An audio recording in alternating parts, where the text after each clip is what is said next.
All right, everybody. As I told you in one of my last videos, when I was down in the coast of Georgia at Thanksgiving fishing, I did a cast. The cast wrapped around a tree that was leaned over in the marsh. The branch was about that big. The Clouser minnow did not hook into the tree. It lassoed around the tree, and I pulled and pulled and pulled, and I finally broke the branch. And I got my Clouser minnow back, and I got my fly line back. However, what happened, I'm going to try to point this out. I don't know how well it's going to go. But if you look, this is with a clear intermediate sinking line. This is going to be really hard to see. But right here and right there, you'll see a little discoloration, a little break in the line. The leader, I pulled so hard that the leader cut through the outer part of the fly line in the loop, which means this loop, I know you probably can't see that, this loop is now compromised.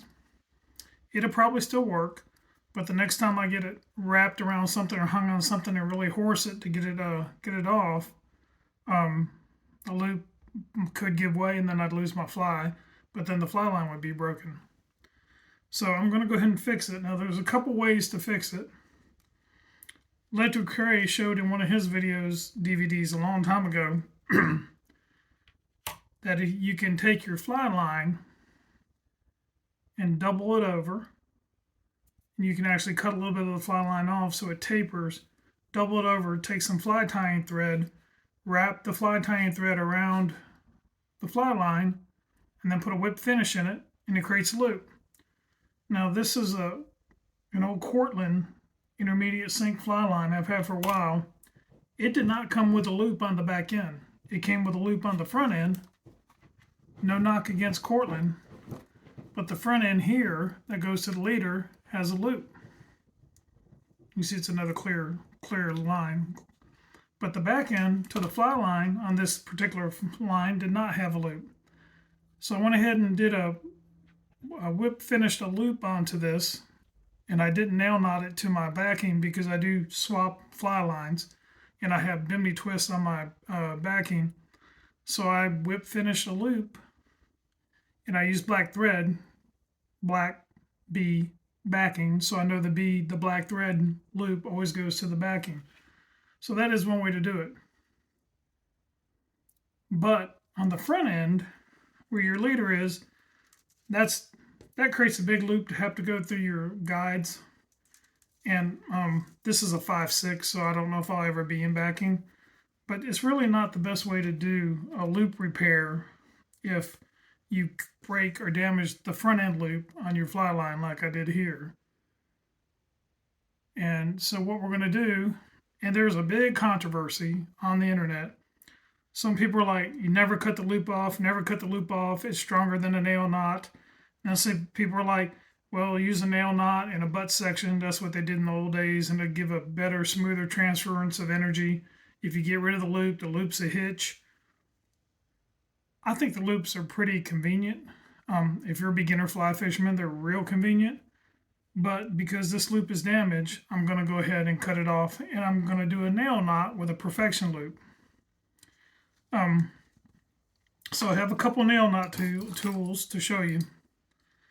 And Mad River Outfitters has a really good video on YouTube about how to use the nail knots. This is a Tie Fast nail knot tool. This is their standard size. And also the Tie Fast people make a jumbo size or a magnum, I think it's a magnum size. So you got this big old honking one that if you're tying some big heavy stuff, 40, 60, 80 pound mono, you might want to use that. And then you've got this smaller one, the standard size one, which will do fine because I'm just going to use 40 pound butt section on this 8 weight. And they also, there's other people make them. This is an Angler's Image. It's a little tiny nail knot tool. It's got the little groove here, got the thumb rest here. It's really lightweight. If you're making little trout leaders and you need something on the stream and you don't want to carry something heavy, this little thing is kind of neat. small, compact. Let me get it out here. I'm sorry if you can't see it. Small, compact, fits in any pocket. I do recommend that you all, these are less than $10. I'd get one of these and I'd carry it with me when I travel. Because you never know, like me, I only have one fly rod, which I usually take more than one fly rod. But if I had broken that loop off, I wouldn't have an easy way to tie a nail knot. So first step we're going to do, I'm going to cut this off. And to the folks up at Trident Fly Fishing, I'm sorry. They have out a really good video about don't cut off your loops because the loops are stronger than the knots you can tie. And Flip Pallet and the Mad River Outfitter guys they just cut the loops off to begin with. That's what they recommend. So now I have the loop cut off. Got a clean piece of fly line. The one thing that Flip and Brian recommend is not to worry about the pound test of your butt section, but try to match the stiffness. And when you say match the stiffness of the line to the stiffness of the butt material, and people sell butt material. This is just a maximum 40-pound test clear. They do make butt material and sell it. I think I have some over my line bin over there. I'm not going to get it, but this is pretty stiff. Maxim's not as stiff as Andy.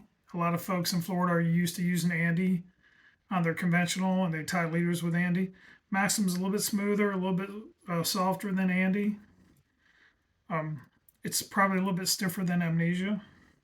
So I'm going to use 40-pound Maxim, and I'm going to see if it works. And if it doesn't work, then I have some Rio butt material that I can always retie another section on.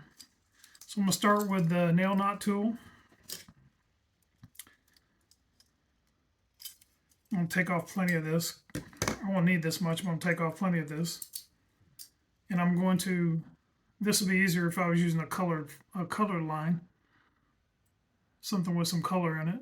Not this clear, but I'm going to lay that fly line over the little thumb rest right there. I'm going to run it right down the middle. And then now I've got it coming out the little forks in the front. And I'm going to wrap back 1, 2, 3, 4,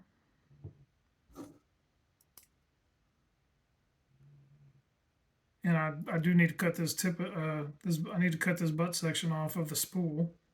So I just cut the butt section off of the spool. So that's 4 wraps, 5 wraps, 6 wraps, 7 wraps. So there's 7 wraps. And what you can see, they're not 100% tight. I know that's really hard to see with clear, but they're not 100% uniform tight. So I'm going to sit here. You notice that I'm holding them with that index finger. I'm going to sit here and I'm going to snug them up together, get them side by side so they look really pretty. Get them all together. So now they're tight and well formed. Then I'm going to bring this tag end underneath all my wraps in this, you'll see the little fork here, and there's a little valley here. I'm going to go right under all those and pull those through. There. You'll see I got that pulled right under. Got it pulled right under those wraps in that little divot or that little valley of the tool, which makes it really nice. I'm going to take the fly line. I'm going to run it under all those wraps, bring it up that little valley or the little tray in the tool, and I'm going to bring it on top of the thumb rest, right by the mono butt section. So when I start sliding this off, I'm going to slide this whole thing off, that fly line will stay in place. So I'm going to put this down where I can see what I'm doing, but you can't. And I'm going to start sliding this off. Pull on the tag end, and once I start sliding it, I'm going to give it a pretty good jerk. to slide it off fast. And that's what I have. You can see it's a little humpy right there. So what I'm going to do is I'm going to manipulate this a little bit. I'm going to pull it down here where I can see it and you can't. I'm going to pull those threads. I'm going to slide this down the line a little bit more. So now I've got these a little bit closer together. And on an intermediate sink like this is a little bit harder to do. On a floating line, this would be easier because the butt section would grab the floating line. So now I'm going to pull both tag ends pretty tight. And you'll see that the fly line bent up a little bit. That's okay because that's just going to have better purchase. I'll pull a little bit tight too. All right.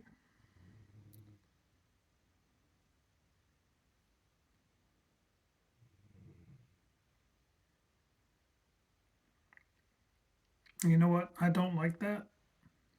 So guess what? Those knots didn't slide as much, so I'm going to cut it off and do it again.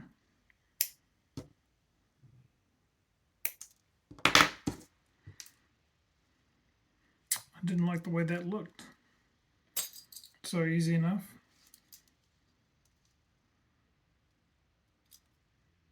I'm going to put this back on top. I'm going to wrap back 1, 2, 3, 4, 5.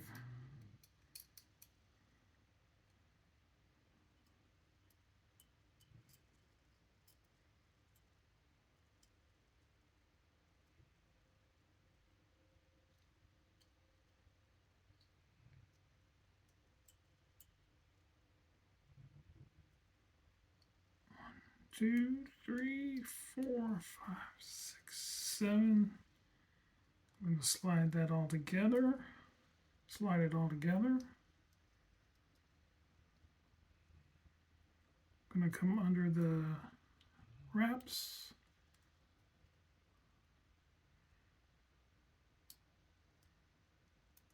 This 40 is a little stiff.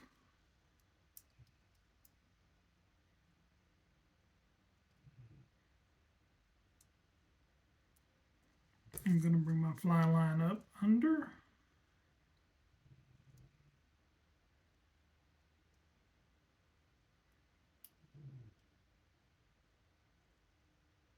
Get it on the thumb rest. I'm going to start sliding these off.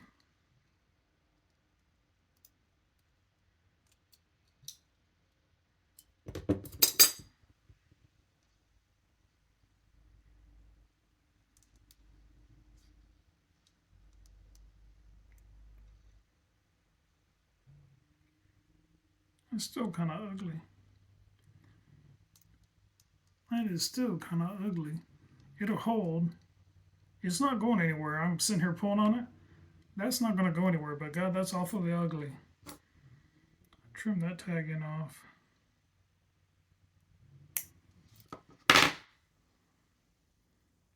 See, I pulled on that pretty hard. That's not going anywhere. But man, that's an ugly knot. How about one more time? How about we do it one more time? Let's do it one more time. That's ugly. Cut it off again. Get that ugly stuff out of here. Ugly. Cut off a section of butt.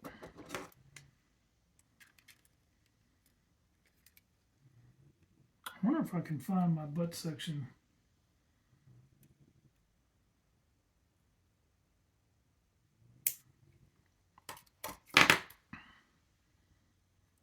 Try this one more time.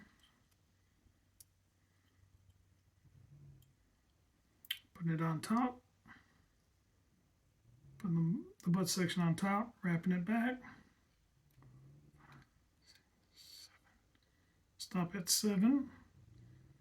I'll slide that down. Whoop. Try that again. 1, 2, 6, 7. That's 7. and come under. All right, now I'm going to take my fly line.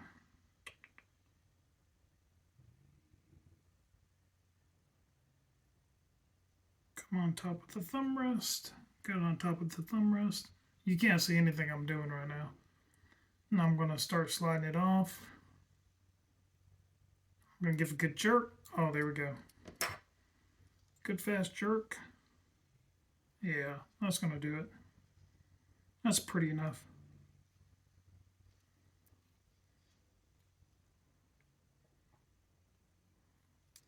I'm cinching it down pretty tight. That ain't going nowhere.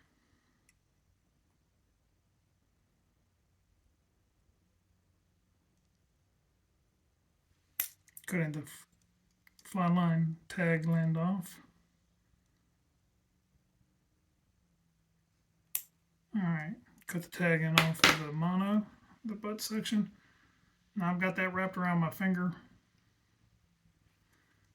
Like I said, with a floating fly line, this would be easier, but you can see I'm really yanking down on that. So at the other end of this, we're going to put a perfection loop.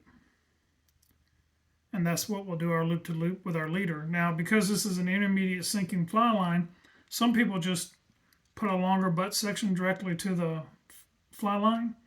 Like they'll put a 30, 40, some people just go 2 foot of 20 on these intermediate sinking fly lines. I'd rather be able to change the length of my butt section depending on what kind of fly I'm throwing and the depth of the water. So I'm just going to put a little short butt section here with a perfection loop. And that way, if I want to put a 4 foot leader, I can put a 4 foot leader, or a 2 foot leader. I can put a 2 foot leader. If I want to put a 6 foot leader, I can put a 6 foot leader. I usually choose a shorter leader when I'm in the surf, fishing in the surf. But some places, like when I'm bass fishing and I'm throwing a Dahlberg diver, a deerhead slider, and I want it to go down, and then when I stop retrieving, have it float up, kind of like a crankbait, then I want a 6 foot leader, and I'll pull that diver down, and the line will pull that diver down, and then when you stop retrieving, that Dahlberg diver, that deerhead slider, it'll float up. It has a nice jigging motion like a crankbait. So that's a good bass technique if you're in deeper water. You know, say water over 5 foot, you put an intermediate sinking line like you'd use in the surf for stripers or snook, and pull that Dahlberg diver down, let that puppy float up, pull it down, let it float up. So now we're going to do our loop. We're going to do our loop behind. We're going to do our loop in front.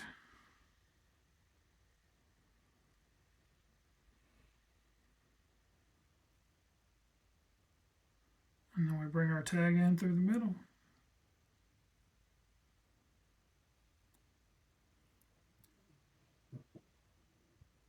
It's going to be a little big.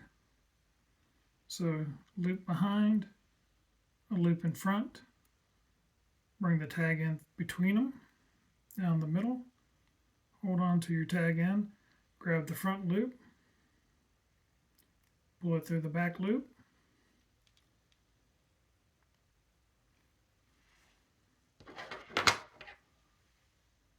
straighten it down. Now, a good perfection loop, the tag end sticks out at 90 degrees. That perfection loop is bigger than what I want to have to do my leader to leader connection. So I have a little extra butt section here. I'm going to cut this off. And I'm going to do another one that's going to be smaller. And I'm going to hold the line down here where I can see it and you can't. So I'm going to do a small one, a smaller loop. Smaller loop in the front. And if you could see what I was doing, you'd be amazed, but you can't. My big old sausage fingers. And I got my tag end over there. I'm going to grab this.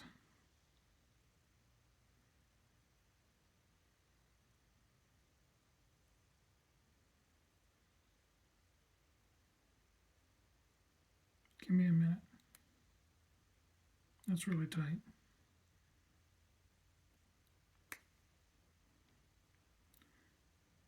That didn't work out. 40 pound gets hard to do perfection loops in. 50 pounds is really hard.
All right, we'll do this one more time.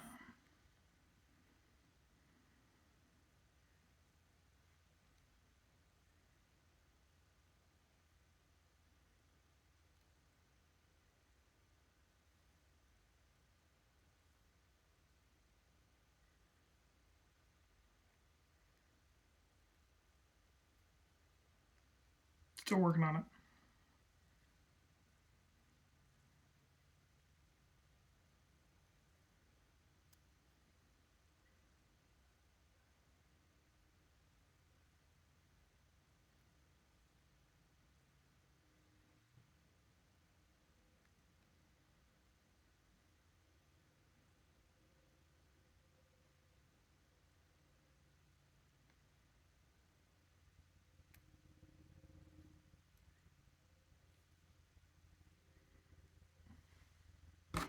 There we go. There's my perfection loop.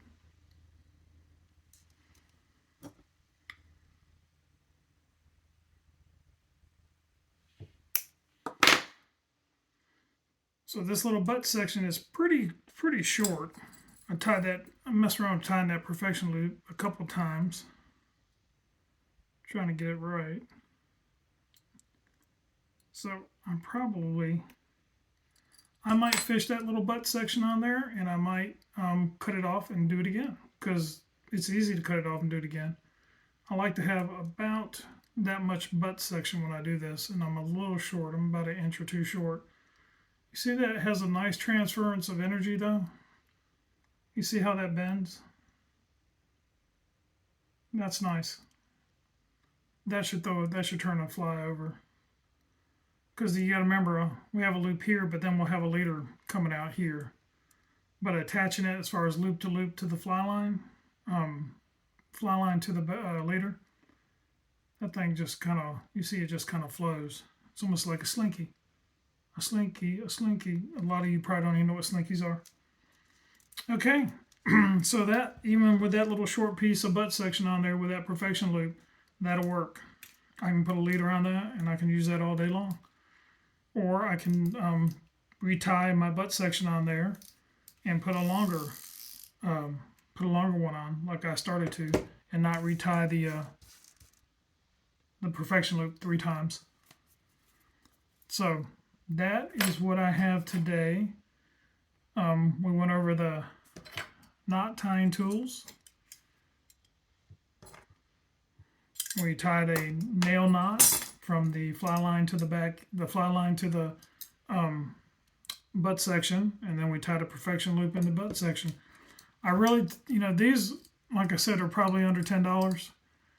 These are handy, and you don't have to keep them in your, your pack, your fishing vest, but take one of these with you on a trip. If you're going somewhere, take one with you, and have a little spool of 40-pound or 30-pound mono for butt section.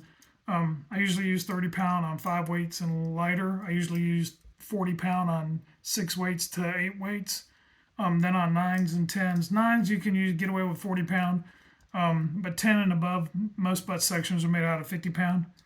So get one of these, and then if you're tying 10 weights through 14, 16 weights and you're using 50 pound, this one, it'll be a little bit easier, this big knot tying tool. But for 30 and 40 pound, this little one works just fine, and it has a little ring here. I think you put your hook in here and you snug your knots down with this little ring. So when you tie your knot into the fly, you put that hook through the circle and you snug it down. So this is a handy little tool to have. So that's all I have today. That was painful to watch or not watch. It's sorry, but I had a clear mono line that I had to fix, and it was really hard to see. So just remember to keep your hook sharp. I'm looking around and see if I have a hook file on my desk. I don't. But keep your hook sharp, and we'll see you on the next one.